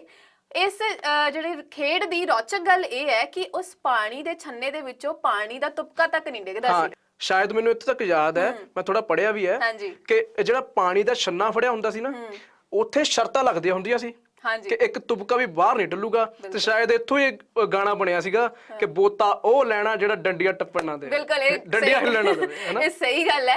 ਔਰ ਇਦਾਂ ਹੀ ਹੁੰਦਾ ਸੀਗਾ ਕਿ ਪਾਣੀ ਦੀ ਇੱਕ ਬੂੰਦ ਤੱਕ ਜਿਹੜੀ ਆ ਉਹ ਥੱਲੇ ਨਹੀਂ ਡਿੱਗਦੀ ਸੀ। ਇਸ ਸੰਭਾਲ ਦੇ ਨਾਲ ਉਸ ਊਠ ਨੂੰ ਦੌੜਾਇਆ ਜਾਂਦਾ ਸੀ ਤੇ ਸਵਾਰ ਇਸ ਹਿਸਾਬ ਦੇ ਨਾਲ ਬੈਠਦਾ ਸੀ। ਫਿਰ ਦੌੜ ਸ਼ੁਰੂ ਹੁੰਦੀ ਸੀ ਤੇ ਇੱਕ ਜਿਹੜਾ ਸਥਾਨ ਆ ਉਹ ਮਿੱਥਿਆ ਜਾਂਦਾ ਸੀਗਾ, ਇੱਕ ਲਕੀਰ ਅੱਗੇ ਜਾ ਕੇ ਮਿੱਥ ਲਈ ਜਾਂਦੀ ਸੀ ਕਿ ਸ਼ੁਰੂਆਤ ਤੋਂ ਲੈ ਕੇ ਅੰਤ ਤੱਕ ਊਠ ਕਿੱਥੇ ਤੱਕ ਦੌੜ ਕੇ ਰੁਕੇਗਾ। ਤੇ ਐਂਡ ਤੱਕ ਖਤਮ ਜਿੱਥੇ ਹੁੰਦੀ ਸੀ ਇਹ ਖੇਡ, ਉਸ ਊਠ ਨੇ ਉਸ ਲਕੀਰ ਦੇ ਕੋਲ ਆਉਣਾ ਹੁੰਦਾ ਸੀਗਾ ਤੇ ਜਿਹੜਾ ਊਠ ਸਭ ਤੋਂ ਪਹਿਲਾਂ ਆ ਜਾਂਦਾ ਸੀ ਤੇ ਪਾਣੀ ਬਿਲਕੁਲ ਨਹੀਂ ਗਿਰਦਾ ਸੀਗਾ, ਉਹ ਵਿਜੇਤਾ ਹੋ ਜਾਂਦਾ ਸੀ। ਮਤਲਬ ਹੈਰਾਨੀ ਵਾਲੀ ਗੱਲ ਆ ਕਿ ਪਾਣੀ ਦਾ ਇੱਕ ਤੁਪਕਾ ਥੱਲੇ ਨਾ ਡਿੱਗਣਾ, ਉਹ ਵੀ ਊਠ ਤੇ ਬੈਠ ਕੇ ਨਾ। ਤੇ ਉਹੀ ਇਹ ਆ ਕਿ ਤੁਰਦਾ ਊਠ ਨਹੀਂ ਦੌੜਦਾ ਊਠ ਹੈ ਨਾ। ਤੇ ਕਿੰਨੀ ਮਜ਼ੇਦਾਰ ਗੱਲ ਹੈ ਨਾ। ਮਜ਼ੇਦਾਰ ਤਾਂ ਹੈ, ਮੈਂ ਸੱਚੀ ਦੱਸਾਂ ਪਰ ਮੈਂ ਪ੍ਰੈਕਟੀਕਲੀ ਕਰਨਾ ਚਾਹੂੰਗਾ। ਮੈਂ ਵੀ ਉਹੀ ਕਹਿ ਰਹੀ ਹਾਂ, ਮੈਂ ਕਰਨਾ ਨਹੀਂ ਚਾਹੂੰਗੀ ਪਰ ਮੈਂ ਦੇਖਣਾ ਜ਼ਰੂਰ ਚਾਹੂੰਗੀ ਕਿ ਕਿੱਦਾਂ ਹੋ ਸਕਦਾ ਹੈ ਇਹ। ਆਪਾਂ ਰਾਜਸਥਾਨ ਚੱਲਦੇ ਪਹਿਲਾਂ ਆਪਾਂ ਇੱਥੇ ਗੱਲ ਖਤਮ ਕਰ ਲਈਏ। ਤੇ ਉਸ ਤੋਂ ਬਾਅਦ ਫਿਰ ਇਹ ਖੇਡ ਦਾ ਜਿਹੜਾ ਖਤਮ ਹੋ ਜਾਂਦੀ ਸੀ ਇਹ ਖੇਡ। ਉਸ ਤੋਂ ਬਾਅਦ ਫਿਰ ਜਿਹੜੇ ਇਹਨਾਂ ਦੇ ਮਾਲਕ ਹੁੰਦੇ ਸੀ, ਊਠਾਂ ਦੇ ਮਾਲਕ ਹੁੰਦੇ ਸੀ, ਜਿਹੜਾ ਊਠ ਜਿੱਤ ਜਾਂਦਾ ਸੀਗਾ, ਪੂਰੀ ਖੁਸ਼ੀ ਮਨਾਈ ਜਾਂਦੀ ਸੀ। ਪੂਰੇ ਪਿੰਡ ਦੇ ਵਿੱਚ ਜਿਹੜੇ ਆਸ-ਪਾਸ ਲੋਕ ਬੈਠੇ ਹੁੰਦੇ ਸੀ, ਮਿਠਾਈ ਵੰਡੀ ਜਾਂਦੀ ਸੀ। ਮਤਲਬ ਇੱਕ ਮਾਲਕ ਨੂੰ ਇੰਨੀ ਕੁ ਜ਼ਿਆਦਾ ਖੁਸ਼ੀ ਹੋ ਜਾਂਦੀ ਸੀ। ਖੁਸ਼ੀ ਤਾਂ ਹੋਣੀ ਹੈ, ਪੁੱਤਾਂ ਵਾਂਗੂ ਪਾਲੇ ਹੁੰਦੇ ਸੀ ਨਾ। ਸਹੀ ਗੱਲ ਹੈ, ਜਾਨਵਰਾਂ ਨੂੰ ਵੀ ਆਪਣੇ ਬੱਚਿਆਂ ਵਾਂਗੂ ਪਾਲਦੇ ਸੀਗੇ ਪਹਿਲਾਂ ਪਿੰਡ ਦੇ। ਔਰ ਮੈਂ ਤਾਂ ਇਹ ਵੀ ਪੜ੍ਹਿਆ ਹੈ ਕਿ ਊਠਾਂ ਨੂੰ ਆਪਾਂ ਤਾਂ ਦੇਖੋ ਰਾਜਸਥਾਨ ਦੇ ਵਿੱਚ ਜਿਹੜੇ ਆਪਾਂ ਊਠਾਂ ਤੋਂ ਕੰਮ ਲੈਂਦੇ ਆ ਹਨਾ, ਕਿ ਸਵਾਰੀ ਉਧਰ ਛੱਡਿਆ ਜਾਂ ਕੁਝ ਮਾੜਾ ਮੋਟਾ ਸਮਾਨ ਲੱਦ ਲਾ, ਪਰ ਜਿਹੜੇ ਤੁਸੀਂ ਊਠ ਦੜਾਉਣੇ ਹੁੰਦੇ ਸੀ ਨਾ, ਉਹ ਸਿਰਫ ਦੌੜ ਵਾਸਤੇ ਤਿਆਰ ਕੀਤੇ ਹੁੰਦੇ ਸੀ। ਹਾਂਜੀ, ਉੱਥੇ ਕੋਈ ਸਮਾਨ ਨਹੀਂ ਲੱਦਣਾ, ਕਿਸੇ ਸਵਾਰੀ ਨੇ ਨਹੀਂ ਬੈਠਣਾ। ਕਿ ਦੇਖੋ ਉਹਨਾਂ ਦੀ ਕਿੰਨੀ ਦੇਖ ਰੇਖ, ਜਾਂ ਉਹਨਾਂ ਦਾ ਸ਼ੌਂਕ ਦੇਖੋ ਤੁਸੀਂ, ਹਨਾ। ਔਰ ਇਹੀ ਤਾਂ ਗੱਲ ਹੈ ਨਾ, ਤਾਂ ਹੀ ਤਾਂ ਫਿਰ ਉਹ ਖੇਡ ਦੇ ਮੈਦਾਨ ਦੇ ਵਿੱਚ ਉਤਰਦੇ ਸੀ ਤੇ ਆਪਣੀ ਕਲਾ ਦਾ ਪ੍ਰਦਰਸ਼ਨ ਕਰਦੇ ਸੀਗੇ। ਬਿਲਕੁਲ। ਤੇ ਚਲੋ ਫਿਰ ਆਪਾਂ ਹੋਰ ਵੀ ਖੇਡਾਂ ਦੀ ਗੱਲ ਕਰਦੇ ਆਂ। ਮੈਨੂੰ ਲੱਗਦਾ ਕਿ ਇੱਥੇ ਸਾਨੂੰ ਥੋੜੀ ਜਿਹੀ ਬ੍ਰੇਕ ਲੈ ਲੈਣੀ ਜੀ। ਬਿਲਕੁਲ। ਸਵਾਗਤ ਹੈ ਜੀ ਤੁਹਾਡਾ ਇੱਕ ਵਾਰ ਫੇਰ ਸਾਡੇ ਪ੍ਰੋਗਰਾਮ ਗੱਲ ਪੰਜਾਬ ਦੇ ਵਿੱਚ। ਤੇ ਤੁਸੀਂ ਦੱਸੀ ਜੀ ਜਾਨਵਰਾਂ ਦੀ ਖੇਡ, ਊਠਾਂ ਦੀ ਦੌੜ, ਹਨਾ। ਬਿਲਕੁਲ। ਹੁਣ ਮੈਂ ਤਾਂ ਬੰਦਿਆਂ ਦੀ ਗੱਲ ਕਰ ਰਹੀ ਹਾਂ। ਕਰੋ। ਇਹ ਜਿਹੜੀ ਖੇਡ ਆ, ਇਹ ਹੈਗੇ, ਇਹਦਾ ਖੇਡ ਦਾ ਨਾਮ ਜੀ ਬੋਰੀ ਚੁੱਕਣਾ। ਅੱਛਾ। ਇਹ ਖਾਸ ਕਰ ਮੇਲਿਆਂ ਵਿੱਚ, ਛਿੰਝਾਂ ਵਿੱਚ ਜਾਂ ਆਮ ਪਿੰਡਾਂ ਵਿੱਚ ਖੇਡੀ ਜਾਂਦੀ ਆ। ਮੈਂ ਤਾਂ ਸੁਣ ਕੇ ਹੈਰਾਨ ਸੀ ਤੇ ਪੜ੍ਹ ਕੇ ਹੈਰਾਨ ਸੀਗਾ ਕਿ ਜਿਹੜੀ ਬੋਰੀ ਦੀ ਜਿਹੜੇ ਹਨਾ ਭਾਰ ਹੁੰਦਾ, ਉਹ ਕੁਆਂਟਲ 1.5 ਕੁਆਂਟਲ ਤੱਕ ਮਿੱਟੀ ਭਰ ਲੈਂਦੇ ਉਹਦੇ ਵਿੱਚ। ਅੱਛਾ। ਹਾਂ, ਤੇ ਬੋਰੀ ਚੱਕਣੀ ਕਿੱਦਾਂ ਆ, ਜਿਹਨੂੰ ਕਹਿੰਦੇ ਕਿ ਬੋਰੀ ਚੁੱਕਣਾ, 3 ਤਰ੍ਹਾਂ ਚੱਕੀ ਦੀ ਆ। ਅੱਛਾ। ਔਰ ਮੈਂ ਇਹ ਵੀ ਸੁਣ ਕੇ ਹੈਰਾਨ ਸੀਗਾ ਕਿ ਜ਼ਿਆਦਾਤਰ ਜਿਹੜੀ ਇਹ ਖੇਡ ਆ, ਨੌਜਵਾਨ ਤਾਂ ਖੇਡਦੇ ਆ, ਬੋਰੀ ਉਹ ਚੱਕਦੇ। ਇਹਦੇ ਨਾਲ ਜਿਹੜੇ ਬਜ਼ੁਰਗ ਹੁੰਦੇ ਨਾ, ਉਹ ਵੀ ਇੰਨਾ ਭਾਰ ਚੱਕਦੇ ਨੇ ਬਰਾਬਰ। ਅੱਛਾ। ਹਾਂ, ਸਭ ਤੋਂ ਪਹਿਲਾਂ ਕਿਸ ਤਰ੍ਹਾਂ ਚੱਕਦੇ ਨੇ, ਬੋਰੀ ਨੂੰ ਮਿੱਟੀ ਨਾਲ ਭਰ ਕੇ ਇੱਕ ਜੱਫਾ ਮਾਰਦੇ ਨੇ। ਠੀਕ ਆ। ਜੱਫਾ ਮਾਰਨ ਤੋਂ ਬਾਅਦ ਹੌਲੀ ਹੌਲੀ ਆਪਣੇ ਲੱਤਾਂ ਤੇ ਰੱਖਦੇ ਆ। ਲੱਤਾਂ ਤੇ ਰੱਖਣ ਤੋਂ ਬਾਅਦ ਫਿਰ ਉਹ ਹੌਲੀ ਹੌਲੀ ਮੋਢੇ ਤੇ ਰੱਖਦੇ ਆ। ਅੱਛਾ। ਹਾਂ, ਕਈ ਵਾਰੀ ਇੱਕ ਮੋਢੇ ਤੇ ਟਿਕਾਉਂਦੇ ਆ, ਜਾਂ ਕਈ ਵਾਰੀ ਫਿਰ ਦੋਨੇ ਮੋਢੇ ਤੇ ਟਿਕਾ ਲੈਂਦੇ ਨੇ। ਟਿਕਾ ਕੇ ਉਸ ਤੋਂ ਬਾਅਦ ਪਤਾ ਕੀ ਕਰਦੇ ਨੇ, ਪੂਰੇ ਗਰਾਊਂਡ ਵਿੱਚ ਘੁੰਮਣਾ। 1.5 ਕੁਇੰਟਲ ਭਾਰ ਤੁਹਾਡੇ ਮੋਢਿਆਂ ਤੇ ਹੋਵੇ ਤੇ ਤੁਸੀਂ ਪੂਰੀ ਗਰਾਊਂਡ ਦਾ, ਪੂਰੇ ਮੈਦਾਨ ਦਾ ਚੱਕਰ ਲਾਉਣਾ ਸੌਖੀ ਗੱਲ ਨਹੀਂ। ਸਾਨੂੰ ਤਾਂ ਘਰੇ ਸਿਲੰਡਰ ਚੱਕਣ ਨੂੰ ਮੌਤ ਪੈ ਜਾਂਦੀ ਆ। ਉਹ ਚਲੋ ਸਿਲੰਡਰ ਤਾਂ ਬਹੁਤ ਦੂਰ ਦੀ ਗੱਲ, ਜਿਵੇਂ ਮੈਂ ਪਹਿਲਾਂ ਵੀ ਜ਼ਿਕਰ ਕੀਤਾ ਸੀਗਾ ਕਿ ਸਾਡੇ ਕੋਲ ਪੌੜੀਆਂ ਨਹੀਂ ਚੜ੍ਹ ਹੁੰਦੀਆਂ। ਸਹੀ ਗੱਲ ਆ, ਹੈਨਾ। ਤੇ ਦੂਜਾ ਤਰੀਕਾ ਮੈਨੂੰ ਤਾਂ ਜੀ ਬਹੁਤ, ਮਤਲਬ ਕਹਿ ਲਓ ਕਿ ਖਤਰਨਾਕ ਲੱਗਾ। ਕਿਵੇਂ ਚੱਕਦੇ ਹੋਗੇ, ਬੋਰੀ ਭਰ ਲਈ, ਬੋਰੀ ਭਰਨ ਤੋਂ ਬਾਅਦ ਉਹਨੂੰ ਮੂਧੀ ਲੰਮੀ ਪਾਉਂਦੇ ਨੇ, ਫਿਰ ਉਹਦੇ ਉੱਪਰ ਆਪ ਪੈਂਦੇ ਨੇ। ਅੱਛਾ। ਹਾਂ, ਆਪ ਪੈ ਕੇ ਬੋਰੀ ਨੂੰ ਇੱਥੇ ਪੂਰੀ ਤਰ੍ਹਾਂ ਰੱਖ ਕੇ ਮੋਢਿਆਂ ਦੁਆਰਾ ਉਹਨੂੰ ਐ ਚੱਕਣਾ। ਅੱਛਾ। ਤੇ ਲੰਮੇ ਪੈ ਕੇ ਉਹ ਖੜੇ ਕਿੱਦਾਂ ਹੁੰਦੇ ਹੋਗੇ 1.5 ਕੁਇੰਟਲ ਭਾਰ ਚੱਕ ਕੇ? ਮੈਂ ਨਹੀਂ ਦੇਖਿਆ, ਮੈਨੂੰ ਸੱਚੀ ਨਹੀਂ ਪਤਾ। ਇਹ ਤਾਂ ਮੈਂ ਤੁਹਾਡੇ ਤੋਂ ਸੁਣ ਰਹੀ ਹਾਂ ਕਿ ਏਦਾਂ ਦੀ ਖੇਡ ਵੀ ਹੁੰਦੀ ਆ। ਹਾਂ, ਤੇ ਚੱਕ ਕੇ ਫਿਰ ਜੀ ਮੋਢਿਆਂ ਤੇ ਦੇਖੋ ਭਾਰ ਹੁੰਦਾ ਕਿ ਆਪਾਂ ਕਈ ਵਾਰ ਕੀ ਹੁੰਦਾ ਕਿ ਮਿੱਟੀ ਹੁੰਦੀ ਗਿੱਲੀ, ਆਪਣੀ ਜਿਹੜੀ ਪਕੜ ਆ ਬੋਰੀ ਤੇ ਉਹ ਛੁੱਟ ਵੀ ਸਕਦੀ ਆ, ਹਨਾ, ਡਿੱਗ ਵੀ ਸਕਦੇ ਆ। ਪਰ ਚੱਕ ਕੇ ਫਿਰ ਗਰਾਊਂਡ ਦਾ ਚੱਕਰ ਲਾਉਣਾ, ਕਿਆ ਬਾਤ। ਮੈਂ ਤਾਂ ਕਹਿੰਦਾ, ਮੈਂ ਸੱਚੀ ਨਾ ਜਦੋਂ ਮੈਂ ਹੁਣ ਸੋਚ ਰਹੀ ਆ ਨਾ, ਤੇ ਦਿਮਾਗ 'ਚ ਮੇਰੇ ਉਹ ਖਿਆਲ ਘੁੰਮ ਰਿਹਾ ਆ ਕਿ ਨੌਜਵਾਨ ਤਾਂ ਮੈਂ ਸੋਚ ਸਕਦੀ ਆ, ਪਰ ਇੱਕ ਬਜ਼ੁਰਗ ਜਿਹੜਾ ਬੋਰੀ ਚੱਕ ਕੇ ਪੂਰੇ ਮੈਦਾਨ ਦੇ ਵਿੱਚ ਦੌੜਨਾ, ਮਤਲਬ ਮੈਂ ਸੱਚੀ ਸੋਚ ਕੇ ਮੈਨੂੰ ਹੈਰਾਨੀ ਹੋ ਰਹੀ ਹੈ ਕਿ ਇਹ ਕਿੱਦਾਂ। ਇਹ ਹਜੇ ਵੀ ਮਤਲਬ ਜਦੋਂ ਪਿੰਡਾਂ ਵਿੱਚ ਖਾਸ ਕਰ ਸੱਭਿਆਚਾਰ ਮੇਲੇ ਹੁੰਦੇ ਜਾਂ ਕਬੱਡੀ ਦੇ ਮੇਲੇ ਹੁੰਦੇ ਨਾ, ਕਬੱਡੀ ਖੇਡਦੇ ਆ, ਇੱਥੇ ਉਹ ਇਹ ਜਿਹੜਾ ਪ੍ਰਦਰਸ਼ਨ ਉਹ ਜ਼ਰੂਰ ਕਰਦੇ ਨੇ। ਅੱਛਾ। ਹਾਂ, ਤੇ ਜਿਹੜਾ ਤੀਜਾ ਤਰੀਕਾ, ਉਹ ਤਾਂ ਜੀ ਮਤਲਬ ਕਿਆ ਬਾਤਾਂ ਉਸ ਤਰੀਕੇ ਦੀਆਂ। ਅੱਛਾ, ਕੁਝ ਹੋਰ ਵੀ ਇਹਦੇ ਵਿੱਚ? ਹਾਂ, ਦੱਸਦਾ ਆ। ਤੀਜਾ ਤਰੀਕਾ ਜਿਹੜਾ, ਉਹ ਜੀ ਬਾਲਾ ਕੱਢਣਾ। ਬਾਲਾ ਕੱਢਣਾ ਮਤਲਬ ਉਹ ਕੀ? ਬੋਰੀ ਥੱਲੇ ਭਰ ਲਈ, ਠੀਕ ਹੈ ਜੀ, ਉਹਨੂੰ ਚਾਰੇ ਖੂੰਜਾਂ ਨੂੰ ਐਨ ਚੰਗੀ ਤਰ੍ਹਾਂ ਫੜ ਲਿਆ, ਬੋਰੀ ਬੰਨ ਕੇ। ਅੱਛਾ। ਉਹਨੂੰ ਚੱਕ ਕੇ ਫਿਰ ਆਪਣੇ ਪੱਟਾਂ ਤੇ ਰੱਖਣਾ। ਪੱਟਾਂ ਤੇ ਰੱਖ ਕੇ ਉਹਨੂੰ ਸਿੱਧੀ ਤਾਂ ਚੱਕ ਦੇਣਾ।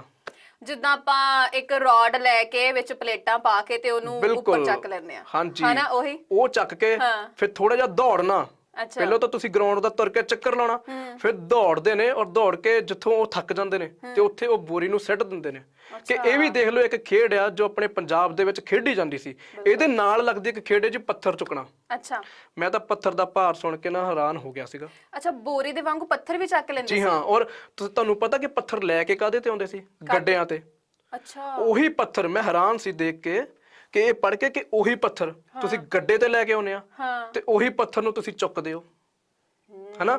ਇੱਕ ਪੱਥਰ ਨਹੀਂ, ਮਤਲਬ ਕਈ ਪੱਥਰ ਲੈ ਕੇ ਆਉਂਦੇ ਸੀਗੇ ਤੇ ਪੱਥਰ ਦੀ ਸ਼ੇਪ ਕਈ ਵਾਰੀ ਚੌਰਸ ਹੁੰਦੀ ਸੀ, ਕਈ ਵਾਰੀ ਗੋਲ ਹੁੰਦੀ ਸੀਗੀ, ਹਨਾ। ਪੱਥਰ ਨੂੰ ਉੱਥੇ ਲਿਆਉਂਦੇ ਸੀਗੇ, ਉਸ ਪੱਥਰ ਨੂੰ ਵੀ ਉਹ ਚੱਕਦੇ ਸੀਗੇ ਔਰ ਚੱਕ ਕੇ ਸਿੱਟ ਦਿੰਦੇ ਸੀਗੇ। ਇਹਦੇ ਵਿੱਚ ਮਤਲਬ ਭਾਰ ਦੇ ਹਿਸਾਬ ਨਾਲ ਮੁਕਾਬਲਾ ਹੁੰਦਾ ਸੀ, ਕਿੰਨੇ ਜ਼ਿਆਦਾ ਭਾਰਾ ਪੱਥਰ ਚੱਕਿਆ।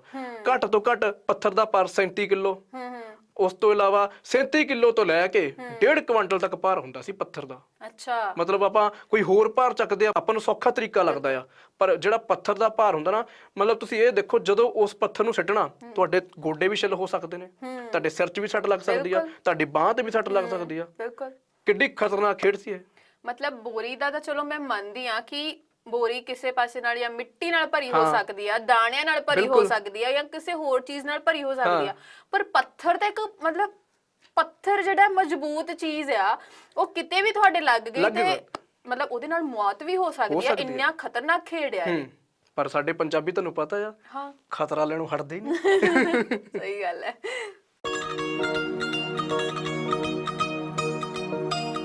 ਗੱਲ ਚੱਲ ਰਹੀ ਹੈ ਜੀ ਖੇਡਾਂ ਦੀ। ਤੁਸੀਂ ਇਨਸਾਨਾਂ ਦੀ ਖੇਡ ਦੀ ਗੱਲ ਕੀਤੀ ਤੇ ਮੈਂ ਵੀ ਹੁਣ ਇਨਸਾਨਾਂ ਦੀ ਖੇਡ ਦੀ ਗੱਲ ਕਰੂੰਗੀ। ਜਾਨਵਰ ਦੀ ਕਰ ਦੋ ਨਾ। ਕਿਉਂ? ਮੈਂ ਸੁਣਨਾ ਚਾਹੁੰਦਾ ਆ। ਬੜਾ ਪਿਆਰ ਹੈ ਤੁਹਾਨੂੰ ਜਾਨਵਰਾਂ ਨਾਲ। ਹੈਗਾ ਆ। ਹਾਂ, ਘਰੇ ਕੋਈ ਜਾਨਵਰ ਹੈ? ਹਾਂ, ਮੈਂ ਇੱਕ ਬਹੁਤ ਪਿਆਰਾ ਕੁੱਤਾ ਰੱਖਿਆ ਹੋਇਆ। ਅੱਛਾ। ਕੁੱਤੇ ਤੋਂ ਯਾਦ ਆਇਆ ਕਿ ਆਗੇ ਲੱਗਦਾ ਹੈ ਨਾ। ਕੁੱਤੇ ਤੋਂ ਯਾਦ ਆਇਆ ਕਿ ਕੁੱਤਿਆਂ ਦੀ ਖੇਡ ਦੇਖੀ ਹੈ ਕਦੀ? ਨਹੀਂ, ਕਦੇ ਨਹੀਂ ਦੇਖੀ। ਨਹੀਂ, ਕੁੱਤੇ ਲੜਦੇ ਕਿ ਦੌੜਦੇ? ਕੁੱਤੇ ਲੜ ਵੀ ਲੈਂਦੇ ਨੇ, ਕੁੱਤੇ ਦੌੜ ਵੀ ਲੈਂਦੇ ਨੇ। ਤੁਸੀਂ ਕਿਹੜੀ ਦੱਸਣੀ ਆ? ਮੈਂ ਵੈਸੇ ਕੁੱਤੇ ਦੀ ਦੌੜ ਦੀ ਗੱਲ ਕਰ ਰਹੀ ਹਾਂ। ਚਲੋ ਫਿਰ ਦੱਸੋ। ਹੈਨਾ, ਕੁੱਤਿਆਂ ਦੀ ਦੌੜ ਦੀ ਗੱਲ ਕਰਦੇ ਆ। ਹੁਣ ਤਾਂ ਮੈਨੂੰ ਪਤਾ ਨਹੀਂ ਵੀ ਇਹ ਖੇਡਾਂ ਖੇਡੀਆਂ ਜਾਂਦੀਆਂ ਨੇ ਕਿ ਨਹੀਂ, ਹਨਾ, ਪਰ ਪਹਿਲਾਂ ਬਹੁਤ ਹੀ ਜ਼ਿਆਦਾ ਇਹ ਖੇਡਾਂ ਖੇਡੀਆਂ ਜਾਂਦੀਆਂ ਸੀ। ਗੱਲ ਸੇਮ ਉਦਾਂ ਹੀ ਆ ਕਿ ਖੁੱਲੇ ਮੈਦਾਨਾਂ ਦੇ ਵਿੱਚ, ਪੱਧਰੇ ਮੈਦਾਨਾਂ ਦੇ ਵਿੱਚ ਖੇਡੀਆਂ ਜਾਂਦੀਆਂ ਇਹ ਖੇਡਾਂ। ਜਿਹੜੇ ਮਾਲਕ ਹੁੰਦੇ ਸੀਗੇ ਪੰਜਾਬ ਦੇ ਵਿੱਚ, ਜੇ ਸਪੈਸ਼ਲੀ ਗੱਲ ਕਰਾਂ, ਪੰਜਾਬ ਦੇ ਵਿੱਚ ਮਾਲਕ ਕੁੱਤਿਆਂ ਦੇ ਉੱਤੇ ਬਹੁਤ ਜ਼ਿਆਦਾ ਪੈਸਾ ਲਗਾਉਂਦੇ ਸੀ, ਉਹਨਾਂ ਨੂੰ ਤਿਆਰ ਕਰਦੇ ਸੀਗੇ। ਔਰ ਜ਼ਿਆਦਾਤਰ ਜਿਹੜੇ ਕੁੱਤਿਆਂ ਦੀਆਂ ਦੌੜਾਂ ਹੁੰਦੀਆਂ ਸੀ ਨਾ, ਉਹਨਾਂ ਦੇ ਵਿੱਚੋਂ ਜ਼ਿਆਦਾ ਕੁੱਤੇ ਜਿਹੜੇ ਸ਼ਿਕਾਰੀ ਹੁੰਦੇ ਸੀ। ਸ਼ਿਕਾਰੀ ਕੁੱਤੇ ਤੁਸੀਂ ਦੇਖੇ ਹੀ ਹੋਣਗੇ, ਪਤਲੇ ਜੇ ਹੁੰਦੇ ਸੀ, ਲੰਬੀ ਲੰਬੀ ਧੌਣ ਹੁੰਦੀ ਸੀ, ਲੰਬੇ ਲੰਬੇ ਕੰਨ ਹੁੰਦੇ ਸੀਗੇ, ਹਾਂ, ਥੋੜੇ ਉੱਚੇ ਜੇ ਹੁੰਦੇ ਸੀ, ਉਹ ਹੁੰਦੇ ਸੀ। ਪਰ ਉਹ ਜਿਹੜੇ ਕੁੱਤੇ ਸੀ ਨਾ, ਦੇਖਣ ਨੂੰ ਤਾਂ ਲੱਗਦੇ ਸੀ ਵੀ ਬਾਲੇ ਪਤਲੇ ਜਿੱਦਾਂ ਮੇਰੇ ਵਾਂਗੂ, ਪਰ ਦੌੜਦੇ ਬਹੁਤ ਜ਼ਿਆਦਾ ਸੀਗੇ, ਹੈਨਾ। ਸੋ ਇਸ ਕਰਕੇ ਸ਼ਿਕਾਰੀ ਕੁੱਤਿਆਂ ਨੂੰ ਜ਼ਿਆਦਾ, ਸ਼ਾਇਦ ਜਿਹੜੀ ਹੈ ਨਾ, ਤੁਸੀਂ ਕਿਹਾ ਵੀ ਪਤਲੇ ਵੀ ਸੀਗੇ, ਦੌੜਦੇ ਵੀ ਸੀ, ਇਹ ਚੀਜ਼ ਸ਼ਾਇਦ ਮੈਨੂੰ ਸੋਚਣੀ ਚਾਹੀਦੀ। ਮੈਂ ਮੋਟਾ ਹੋ ਕੇ ਮੈਂ ਦੌੜ ਨਹੀਂ ਹੁੰਦਾ। ਮੇਰੀ ਗੱਲ ਸਿੱਧੀ ਤੁਹਾਡੇ ਤੇ ਨਹੀਂ, ਬਸ ਸਮਝ ਗਏ ਨਾ ਤੁਸੀਂ, ਇਹੀ ਚੀਜ਼ ਚਾਹੀਦੀ ਆ। ਹਾਂ, ਮੈਂ ਥੋੜਾ ਪਤਲਾ ਹੁੰਨਾ ਹੁਣ, ਥੋੜਾ ਦੌੜਿਆ ਕਰਾਂ, ਹਨਾ। ਬਿਲਕੁਲ। ਤੇ ਜਦੋਂ ਕੁੱਤਿਆਂ ਦੀ ਗੱਲ ਕਰ ਰਹੇ ਆਪਾਂ ਹੁਣ, ਕੁੱਤੇ ਜਦੋਂ ਦੌੜ ਲਈ ਤਿਆਰ ਕੀਤੇ ਜਾਂਦੇ ਸੀ, ਸ਼ਿਕਾਰੀ ਕੁੱਤਿਆਂ ਨੂੰ ਤਿਆਰ ਕੀਤਾ ਜਾਂਦਾ ਸੀਗਾ ਤੇ ਉਹਨਾਂ ਦੇ ਉੱਤੇ ਚੰਗੀ ਖੁਰਾਕ ਲਗਾਈ ਜਾਂਦੀ ਸੀ, ਉਹਨਾਂ ਨੂੰ ਚੰਗੀ ਖੁਰਾਕ ਦਿੱਤੀ ਜਾਂਦੀ ਸੀਗੀ ਤੇ ਪੈਸਾ ਲਗਾਇਆ ਜਾਂਦਾ ਸੀਗਾ, ਹੈਨਾ। ਫਿਰ ਖੁੱਲੇ ਮੈਦਾਨ ਦੇ ਵਿੱਚ ਮਾਲਕ ਜਿਹੜਾ ਸੀ ਆਪਣੇ ਕੁੱਤਿਆਂ ਨੂੰ ਲੈ ਕੇ ਆ ਜਾਂਦਾ ਸੀਗਾ, ਆਪਣੀ ਮਰਜ਼ੀ ਦੇ, ਆਪਣੀ ਪਸੰਦ ਦੇ ਰੰਗ ਦੇ ਕੁੱਤੇ, ਤੁਹਾਨੂੰ ਪਤਾ, ਹੈਨਾ। ਤੇ ਉਹੀ ਗੱਲ ਕਿ 2 ਕੁੱਤਿਆਂ ਨੂੰ ਦੌੜ ਦੇ ਵਿੱਚ ਸ਼ਾਮਲ ਕੀਤਾ ਜਾਂਦਾ ਸੀ। ਇਹ ਤੋਂ ਜ਼ਿਆਦਾ ਤਾਂ ਕਰਕੇ ਨਹੀਂ ਕੀਤਾ ਜਾਂਦਾ ਸੀ ਕਿਉਂਕਿ ਕੁੱਤਿਆਂ ਦਾ ਸੁਭਾਅ ਤੁਹਾਨੂੰ ਪਤਾ ਹੀ ਹੈ, ਲੜ ਪੈਂਦੇ ਨੇ ਆਪਸ ਵਿੱਚ, ਉਹ ਵੀ ਸ਼ਿਕਾਰੀ ਕੁੱਤੇ। ਤੇ ਫਿਰ ਉਸ ਨੂੰ ਸ਼ੁਰੂਆਤ ਕੀਤੀ ਜਾਂਦੀ ਸੀ ਉਸ ਖੇਡ ਦੀ। ਉਹੀ ਇੱਕ ਸਟਾਰਟ ਜਿਹੜਾ ਸੀਗਾ ਲੈ ਲਿਆ ਜਾਂਦਾ ਸੀ, ਇੱਕ ਲਕੀਰ ਲਗਾ ਲਈ ਜਾਂਦੀ ਸੀ ਤੇ ਮਿੱਥਿਆ ਹੋਇਆ, ਜਿਹੜੀ ਮਿੱਥੀ ਹੋਈ ਜਗ੍ਹਾ ਸੀ, ਉੱਥੇ ਤੱਕ ਕੁੱਤੇ ਨੇ ਦੌੜਨਾ ਹੁੰਦਾ ਸੀਗਾ। ਪਰ ਹੁਣ ਗੱਲ ਇਹ ਆ ਕਿ ਕੁੱਤਾ ਦੌੜੇ ਕਿਉਂ? ਕੋਈ ਤਾਂ ਲਾਲਚ ਦੋ ਉਹਨੂੰ, ਹਨਾ। ਤੇ ਉਹ ਲਾਲਚ ਜਿਹੜਾ ਏਦਾਂ ਦਿੱਤਾ ਜਾਂਦਾ ਸੀ ਕਿ ਅੱਗੇ ਕੋਈ ਵੀ ਸ਼ਿਕਾਰ ਜਿਹੜਾ ਹੁੰਦਾ ਸੀ ਉਹ ਬੰਨ ਦਿੱਤਾ ਜਾਂਦਾ ਸੀਗਾ, ਜਾਂ ਫਿਰ ਮਾਸ ਦਾ ਟੁਕੜਾ ਬੰਨ ਦਿੱਤਾ ਜਾਂਦਾ ਸੀ ਕਿਸੇ ਗੱਡੀ ਦੇ ਨਾਲ, ਜਾਂ ਕੋਈ ਵੀ ਏਦਾਂ ਦੀ ਚੀਜ਼। ਇੱਕ ਗਰਾਰੀ ਜੀ ਹਨਾ, ਤਾਰ ਪਾਈ ਹੁੰਦੀ ਗਰਾਰੀ ਨੂੰ, ਤੇ ਉਹ ਉੱਥੇ ਰੱਖ ਦਿੰਦੇ ਨੇ, ਫਿਰ ਉਸ ਗਰਾਰੀ ਨੂੰ ਚਲਾ ਦਿੰਦੇ ਨੇ, ਖਿੱਚਦੇ ਰਹਿੰਦੇ ਨੇ। ਕੁੱਤੇ ਸਾਹਮਣੇ ਜਾਣਾ ਮੁਸ਼ਕਿਲ ਗੱਲ ਹੈਗੀ ਆ, ਹਨਾ। ਆਪਣੀ ਜਾਨ ਦਾ ਖਤਰਾ ਕਿਉਂ ਲੈਣਾ, ਇਸ ਕਰਕੇ ਉਹ ਗਰਾਰੀ ਜੀ ਨੂੰ ਜਾਂ ਫਿਰ ਕੋਈ ਗੱਡੀ ਏਦਾਂ ਦੀ ਕੋਈ ਚੀਜ਼ ਰੱਖ ਦਿੱਤੀ ਜਾਂਦੀ ਸੀ ਕਿ ਕੁੱਤਾ ਆਪਣੇ ਸ਼ਿਕਾਰ ਦੇ ਪਿੱਛੇ ਭੱਜੇ, ਤੇ ਜਿਹੜਾ ਕੁੱਤਾ ਸਭ ਤੋਂ ਤੇਜ਼ ਭੱਜਦਾ ਸੀ ਨਾ, ਸਭ ਤੋਂ ਪਹਿਲਾਂ ਪਹੁੰਚ ਗਿਆ ਜਾਂ ਸਭ ਤੋਂ ਪਹਿਲਾਂ ਉਹਨੇ ਉਸ ਸ਼ਿਕਾਰ ਨੂੰ ਹਾਸਲ ਕਰ ਲਿਆ, ਉਹ ਕੁੱਤਾ ਜਿੱਤ ਜਾਂਦਾ ਸੀ। ਮੈਨੂੰ ਇੱਕ ਸ਼ਿਕਾਰ ਤੋਂ ਗੱਲ ਯਾਦ ਆਈ ਕਿ ਪੁਰਾਣੇ ਜ਼ਮਾਨੇ ਦੇ ਵਿੱਚ ਜਦੋਂ ਸ਼ਿਕਾਰ ਕਰਦੇ ਕੋਈ ਕਬੂਤਰ ਮਾਰ ਦੇਣਾ ਜਾਂ ਕੁਛ ਏਦਾਂ, ਹਨਾ, ਸ਼ਿਕਾਰ ਵੀ ਕਰਦੇ ਨੇ। ਤੇ ਇਸ ਤੋਂ ਇਲਾਵਾ ਜਿਹੜਾ ਵੱਡਾ ਸ਼ਿਕਾਰ ਜਿਹਨੂੰ ਕਹਿ ਲਓ ਕਿ ਸੂਰ, ਪੁਰਾਣੇ ਜ਼ਮਾਨੇ ਦੀ ਇੱਕ ਪ੍ਰਥਾ ਸੀਗੀ ਕਿ ਜਿਵੇਂ ਤੁਸੀਂ ਸੂਰ ਦਾ ਸ਼ਿਕਾਰ ਕਰਨਾ ਆ ਜਾਂ ਕਿਸੇ ਵੀ ਜਾਨਵਰ ਦਾ ਸ਼ਿਕਾਰ ਕਰਨਾ, ਤੇ ਉਹਨਾਂ ਮਗਰ ਇਹ ਕੁੱਤੇ ਛੱਡ ਦਿੰਦੇ ਸੀਗੇ। ਹਾਂਜੀ, ਬਿਲਕੁਲ ਉਹੀ ਗੱਲ ਆ ਗਈ ਨਾ ਕਿ ਸ਼ਿਕਾਰ ਲਈ ਤਾਂ ਵਰਤੇ ਜਾਂਦੇ ਹੀ ਜਾਂਦੇ ਸੀਗੇ, ਪਰ ਜੇ ਆਪਾਂ ਹੁਣ ਖੇਡਾਂ ਦੀ ਗੱਲ ਕਰੀਏ, ਖੇਡਾਂ ਦੇ ਵਿੱਚ ਵੀ ਮਤਲਬ ਤਿਆਰੀ ਉਹਨਾਂ ਨੂੰ ਇਸ ਹਿਸਾਬ ਨਾਲ ਹੀ ਕਰਾਈ ਜਾਂਦੀ ਸੀਗੀ। ਤੇ ਖੇਡਾਂ ਦੇ ਵਿੱਚ ਲਿਆ ਕੇ ਫਿਰ ਜਦੋਂ ਜਿੱਤ ਜਾਂਦੇ ਸੀ ਕੁੱਤੇ, ਤੇ ਫਿਰ ਉਹੀ ਗੱਲ, ਮਾਲਕ ਖੁਸ਼ੀ ਦੇ ਮਾਰੇ ਝੂਮਾ ਪਾਉਂਦਾ ਸੀ, ਹਨਾ, ਤੇ ਪੂਰੇ ਪਿੰਡ ਨੂੰ ਮਿਠਾਈ ਵੰਡਣੀ, ਇਨਾਮ ਹਾਸਲ ਕਰਨੇ। ਇਹ ਤਾਂ ਪੁੱਤ ਜੰਮੇ ਜਿੰਨੀ ਖੁਸ਼ੀ ਕਰਦੇ ਸੀ। ਉਹੀ ਗੱਲ ਹੈ, ਜਾਨਵਰਾਂ ਨੂੰ ਬੱਚਿਆਂ ਵਾਂਗੂ ਪਾਲਦੇ ਨੇ। ਉਹਨਾਂ ਦਾ ਅਭਿਆਸ ਬਹੁਤ ਹੁੰਦਾ ਸੀਗਾ, ਬਹੁਤ ਅਭਿਆਸ ਕਰਾਉਂਦੇ ਸੀਗੇ। ਸਵੇਰੇ ਸ਼ਾਮ ਉਹਨਾਂ ਦੀ ਦੌੜ ਲਵਾਉਣੀ ਮੈਦਾਨ ਦੇ ਵਿੱਚ, ਉਹਨਾਂ ਦਾ ਅਭਿਆਸ ਕਰਾਉਣਾ। ਔਰ ਸਭ ਤੋਂ ਸਿਆਣਾ ਜਾਨਵਰ ਕੁੱਤਾ ਮੰਨਿਆ ਗਿਆ ਹੈ। ਹਾਂ, ਵਫਾਦਾਰ ਜਿਹਨੂੰ ਕਹਿ ਦਈਏ, ਹਨਾ।